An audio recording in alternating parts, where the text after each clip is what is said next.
अस्सलाम वालेकुम नाज़रीन, सिंध ऑनलाइन टीवी में भलीकार आवां इमरान मलिक शामिल कयूं था हिन वक्त जूं ख़बरूं।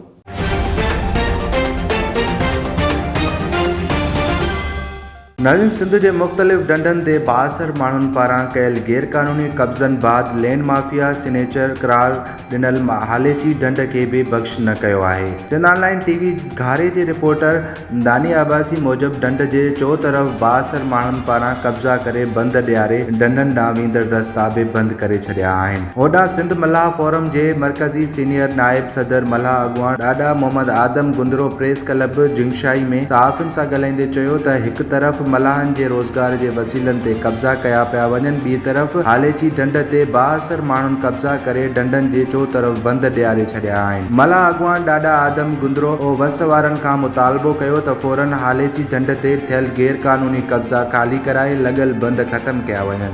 वधीक ख़बरुनि ऐं अपडेट्स जे लाइ ॾिसंदा रहो सिंध ऑनलाइन टीवी।